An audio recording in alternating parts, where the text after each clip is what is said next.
அலைக்கும் ரஹ்மத்துல்லாஹி வரகாத்துஹு. எல்லாரும் எப்படி இருக்கீங்க? நல்லா இருக்கீங்களா? இது ரஜப் மாதம் மிகராஜ் இரவு பற்றி பார்க்க போகிறோம். ரஜப் மாதத்தில் என்னென்ன செய்யணும்னு இதில் போட்டிருக்கு, அதை நான் படிக்கிறேன். யா அல்லாஹ், ரஜப் மாதத்தின் சஹ்பான் மாதத்திலும் எங்களுக்கு பரக்கத் செய்தல்வாயாக, இன்னும் ரமலான் அடையும் பாக்கியத்தை தந்துள்ளாக. இது நாயகம் ஸல்லல்லாஹு அலைஹி வஸல்லம் அவர்கள் செய்த பிரார்த்தனை. ரஜப் மாதம் பெயருடைய ஒரு நதி சுவர்க்கத்தில் ஓடிக்கொண்டிருக்கிறது. அதனுடைய தண்ணீராகிறது தேனை விட இனிமையானது, இசை விட குளிர்ச்சியானது, பாலை விட வெண்மையானது. எந்த மனிதன் ரஜப் மாதத்தின் ஒரு நோன்பு வைப்பாரோ அந்த மனிதருக்கு அந்த நதியிலிருந்து தண்ணீர் புகட்டப்படும். ஏனைய எல்லா வேதங்களிலும் விட குர்ஆன் ஷரீஃப் எவ்வாறு சிறப்புக்குரியதாக இருக்கிறது, அவ்வாறு ஏனைய எல்லா மாதங்களிலும் ரஜப் மாதம் சிறப்பானதாக இருக்கிறது. ரஜப் மாதம் அல்லாஹ்வின் மாதம். மேற்கூறிய ஹதீதுகளில் உள்ள ரஜப் மாதத்தின் சிறப்பை, உயர்வை, மகத்துவத்தை நாம் அடைய வேண்டுமானால் ரஜப் மாதத்தின் சிறப்பிற்குரிய நாட்கள் செய்ய வேண்டிய அமல்களை அறிந்து அதன்படி அமல் செய்ய வேண்டும். இல்லாவிட்டால் ரஜப் மாதத்தின் அருளை அடைய முடியாத பாக்கியவானாக நாம் கருதப்படுவோம். ரஜப் மாதத்தின் அமல் செய்வதற்குரிய 5 நாட்கள் சிறப்பானது. 1. ரஜப் மாதத்தின் முதல் இரவு.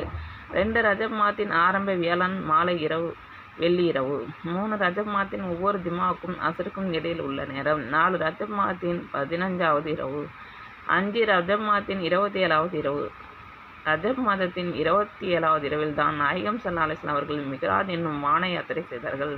அங்கு அல்லாஹ்வை தரிசித்தார்கள். அங்கு இரவில் விழித்து வணக்கம் செய்து பகலில் நோற்பவருக்கு 100 வருஷத்துடைய வணக்கத்தின் நன்மை எழுதப்படுகிறது என்றும், அந்த இரவில் வானத்தின் ஆயிரக்கணக்கான மலக்குகள் 100 இலகி இறையருளை தட்டுகளில் வைத்து கொண்டு பூமிக்கு இறகிறார்கள். ஒவ்வொரு இரவிலும் ஒவ்வொரு வீட்டிலும் நுழைகின்றார்கள்.